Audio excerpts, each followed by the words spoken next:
Hello, anybody, somebody, nobody, who may never see this. Siegfried Alexander Faust, the Whiff, come back to you with some more Warhammer 40k. It's going to be part 4 of the points update. It's going to be covering Xenos factions. Again, if you like this content, like, share, and subscribe, all that fun jazz. Any constructive criticism is welcome, along with complaints and compliments. Without further ado, let's get started. Please excuse any small mistakes I made. I don't believe I made any, but I may have made some small ones by like, oh, that model has the wrong weapon. Get over it. Do it yourself then. You'll see when this gets posted the Google Drive link with all the armies, so you can just grab the battle list and you're going to be good to go. Along with the Steam Workshop TTS mods, so you can just grab them there and play with them as they are, as they're all pre-scripted and ready to go as well. Without further ado, let's get going. So it's going to be Eldar, the Eldare. Gonna be Craft World. So with the point changes, I took out the Void Weavers, ripped the days of insane Harlequins in 9th, and put in some Shining Spears because they are quite decent. I believe that's the only my voice is dying. Only real change.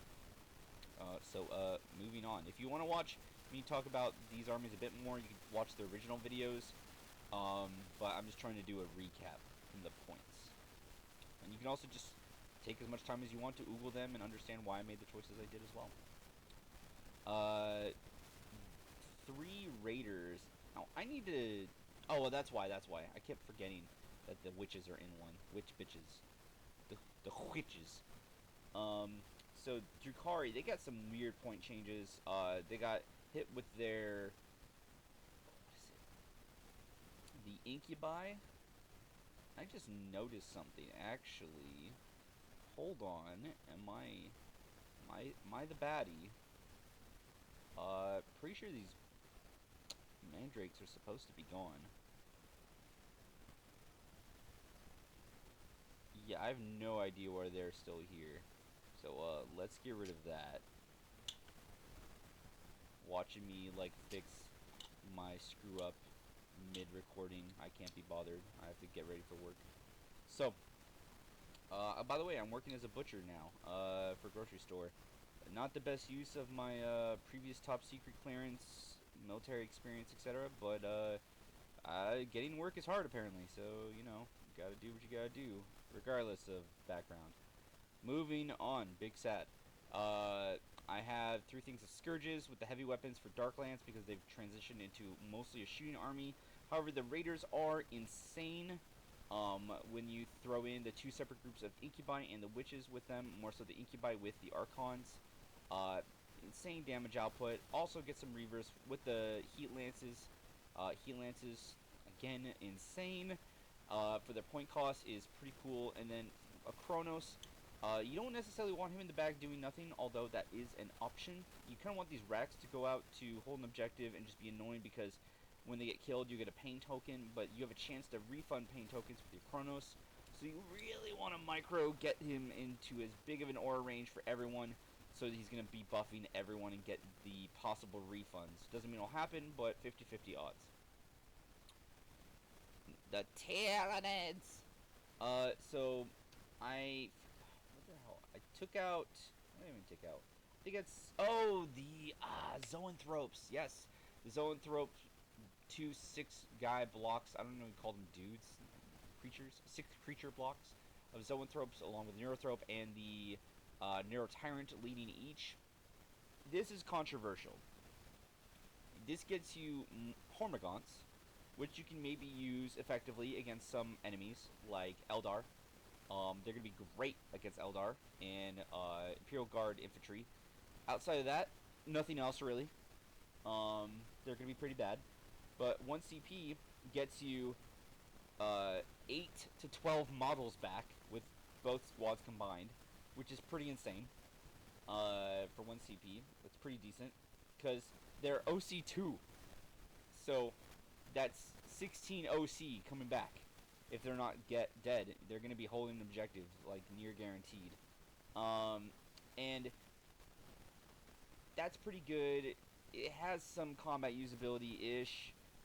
One of the bigger things was just, honestly, that it's really annoying that there's not a strong anti-tank for NIDS. The Tyrannifex is weird. I was explaining it to somebody else the other day that it's not the kind of anti-tank I like, because it itself is not.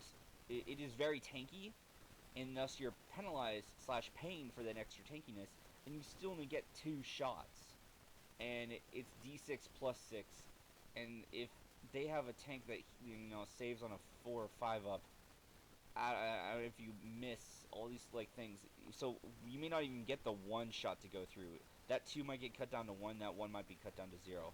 And then even if it goes through, then you have D6 plus 6, which a regular, and it's like you're paying over 200 or something for that, I think. And a regular Necron Heavy Destroyer, while it went up in points, it's still 50, and you get a flat 6. It's just, And then yeah, you can have those guys. The wow, the Brain Boys. I'm sorry, I'm just trying to get through this. I have a headache. And they can do anti-tank with their higher damage profile, but they themselves are still kind of squishy. Oh, they have a 4-up invul. Yeah, but they're still only T6, and for the point cost, it makes me feel uncomfortable. It's not that great. And I was able to get an extra Norn Emissary. So while these guys are a bad trade-off, the fact that I get another Norn Emissary, I feel like that justifies it. And then heck, this one has a Melta 2 Psychic Tendril profile. So you really could even argue that you didn't lose tons of anti-tank. If you don't want to do this, I totally understand, because it sucks not having a hard anti-tank. I mean, Grey Knights don't, a few other armies don't, and it's one of those big issues right now because of the change from toughness and Melta, that a lot of armies that can kind of run some, and it was a bit too much, but now it's not nearly enough, and if you don't bring any, depending on the matchup, you're just going to be having major problems. Like the Norn Emissary, T11, you don't have anti-tank, enjoy the 5-ups the entire game. Same with the Exocrine. With that said, I was thinking about running another Hive Tyrant as well, but I end up not, and I'm just a 1-lictor, so even if you go first, round 3, the end of round 2, basically, or round 2, you can get rapid ingress in on your opponent, so round 3 you get usability out of it. Just in case, I didn't want to run 2 lictors and lose out on that, so bringing him in during round 3 would have been annoying in my opinion. So, because that means you don't get usability until round 4, and the game's almost over. Gene Stealers, they're gonna steal your genes, look out. Oh man, I think this is messed up too. Oh no. What a noob. Because, yeah. See, I don't even know how I missed this. It boggles my mind. It's supposed to be 2 squads of them.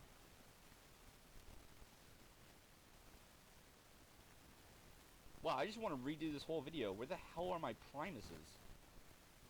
Excuse me? Okay, well, I'm about to update this. A little pissed off now.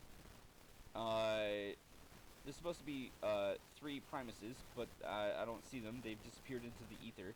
But one of the big updates was, because the point decreases, you now have each Achilles Ridgerunners squad has an extra guy. So instead of 3 1s, it's 3 2s. And there will be 1 less Acolyte, so it's only going to be the 2 squads of 10. And there's going to be 3 Primuses. I just have to not be a piece of shit and actually put them in. It's fucking amateur hour here, apparently. No changes for me for the kin. So yeah, I just still have my fat thing of Hearthguards, and I actually like the Warriors. I understand people can run the what the fuck is the attack? The new Attack on Titan kin, the Jaegers, or not Attack on Titan, fucking what is it? Eren Jaeger. The Pacific Rim, the Jaegers. I finally broke and took out my Necron Warrior blob with Orkin and Imhotep, and I think, I could be wrong, I think the old one, I may have not had Orkin in here. I accidentally lost him in the ether, just like I lost the Primuses somehow. But the squad now has, the group has another thing of Wraiths with a Technomancer leading them. I had to double check. The Technomancer base kit for 10th does have this model with the Canoptic Cloak. You have to run that one, not the other one. Only one Canoptic Destroyer. Sorry, Doomstalker. Destroyer. I wish I had more sleep. The Heavy Destroyers, yes, they went up in points, but they're still so good. For their point value. They're just so efficient. Once you get them in a good spot, you just leave them there. And then heck, if you can get them 6 inches up somewhere and just leave them, then they're also going to get the death from above shooting, which is going to make their AP4 go into bloody AP5 against like some infantry and lower targets. And so that's going to be, oh, nice cover. You have a 3-up save, guess what? No save. 2-up save, guess what? 6 up. So that's pretty mad. It's quite possible with them. So I love it.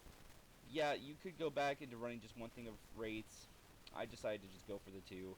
Pretty points hungry though. It's really annoying, but okay, Sarah. I'm gonna get to orcs last. Their headache. So the Tau. I have a Crutox with the point changes, a Crutox, and a thing of carnivores. That's basically it. I think I put in one of the enhancements on the Farsight team, or I swapped stuff around. But yeah, same old with them. It's very nice to actually have carnivores now for the sticky objective. Having one thing with sticky is always nice. Nice for you, annoying for your opponent. Not really combat threat. Orcs. Okay. This wasn't easy. And this is the biggest one, which I'll say you don't have to follow / do not follow, depending on what you like and for what you want to be good against or do. Because orcs actually have 3 good lists right now, which is, they're all very good. So, you have the Bully Boys, I believe, which is the Knobs and Mega Knob spam. That one is elite heavy, and it's extremely good at everything except that it's fucking fat. They're very slow. They're slow-moving boys.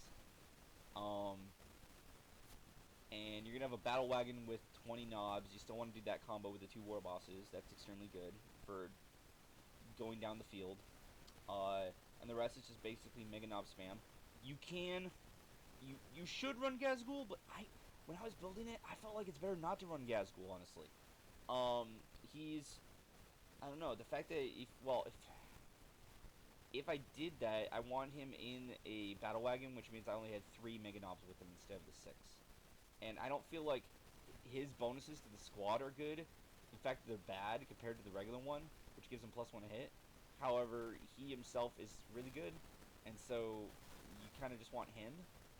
But I didn't feel like, with his point cost, he's not nearly as good as he was in 9th, in my opinion, so I'd rather just take the extra points for usability elsewhere. Like, I'll just have Mazrog with some dudes still. Mazrog's great, and then have a regular Mega Knob leading, War Boss leading other fucking Mega Knobs. It's fine. Who cares? That's great. It's elite spammy. If your opponent has a lot of, like, these dudes, literally heavy destroyers, they're gonna crush the Mega Knob spam. If they see them, they're gone. If you have just infantry spam, which a lot of people do, then you're gonna crush them, except for the fact that you have to go around buildings. So depending on how anal retentive terrain is, it could be hard for the Mega Knobs.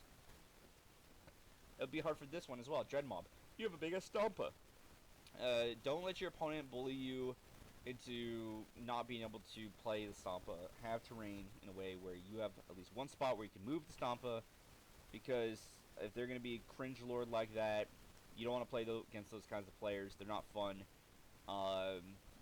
They fucking hang out in their mother's basement. Don't worry about those people. So as long as you can move the Stompa at least one, not like everywhere you want, but into the middle of the board to some degree, from your deployment zone. Because if you can't even deploy it, that's, again, stupid, don't play. It's very, because people are very biased on infantry, unfortunately. You're going to have, again, the knobs in here with the war bosses, very good. Mazrog. Now, this is a bit of a swingy list. This is another, can they kill it? Can your list kill a Stompa? With the upgrade, which is like, oh yes, for this round, it takes only one less damage from every attack to a minimum of 1. So everything that's 2 damage or flat 6 or d6, it's getting -1 at the end of it to a minimum of 1 damage taken. So it's pretty tanky. A T14, las cannons hit on wound on 5-ups. That's insane. Oh my god, I love it. And you can still do a bunch of other bonuses for it. You just really need to just survive 1 round. If you lose it somehow in round 1, then that's game. But if you get over 2 rounds of usability out of this thing, you should win. It is such a brick to go through, which is hilarious. It's 800 points. It's almost half of your list. I love it. And so, I admit some bias here, but obviously if your opponent can't bring it down, then almost half your list is never going to die, which is pretty insane. And you have a little mech boy to be healing it and buffing it and stuff. The last one is Green Tide, actually. Green Tide, because they decrease the point for boys. The points. You bring 6 20-man blocks of boys, 3 pain boys with their little Grot assistants, 3 weird boys, and then you can still afford, I think, Mazaruk with some squig boys. All of that combined, you have, if you include the, not the bomb squig, but the, Grot, Grot and, and then one thing of Gretchens, I think. 1 to 3 things of Gretchens. If you count the Gretchens and you include the Grot as orcs, the list actually comes out to perfectly 200 orcs. Which is insane. For some reason, I keep thinking boys had 2 wounds. Boys only have 1 wound. The boss snob for the boys has 2. But you give them, basically, they're almost always going to usually have 5-up invul, which is kind of nuts. And they're T5. And you're going to, round 1, freaking the jump on a 2-up. 3 of your 20-man blocks across the board, and then you're gonna move the other ones across the board slowly, and then round 2, call freaking Wah, and you're gonna be getting in. You're gonna be getting stuck in for sure. And so you can not just move in round 1, but advance the ones with the pain boys, and yeah, you're gonna get goddamn value. Will the list be good? Unsure. It's got terrible anti-tank. So if you're going against infantry that's even just 5-up, that's fine. But if you're going against T4, specifically T4 or lower infantry spam for the most part, you're going to destroy them. There's no way they can deal with that many orcs. That is insanity. But if they're not, then you lose. That's the one that loses the hardest. It's got the strongest anti-infantry, but damn, it's gonna swing. Sorry for ranting about the orcs. All 3 lists are extremely cool, super fun. I had fun building them, and then I place tested them because I want to see which one is the strongest. I didn't want to do like 3 orcs here. I really thought about it, but I just committed to 1 for 2 reasons. 1, that's my style, and then secondly, some people struggle with their bad computers to get these mods open, and I didn't want to brick their computer with 2 additional armies on here. But yeah, I hope you enjoyed these points updates. I will definitely, right meow, update Gene Stealer Cult, and for the Primuses, I don't know why they weren't here. And then I'm going to check on my Sisters of Battle to see if I want to do anything, but I may not have time before I got to get to work to mess with them. They're the only list that's making me feel iffy that I kind of want to change. But I don't know. With that said, like, share, subscribe again if you can. Compliments, complaints, constructive criticism is welcome. Sorry that I'm tired that I'm making this. I'm just doing it as a hobby for fun. I hope you and your friends, if you get people to get these mods, are able to have a fun time. And yeah, I'll talk to you all later. Game on, gamers. Bye.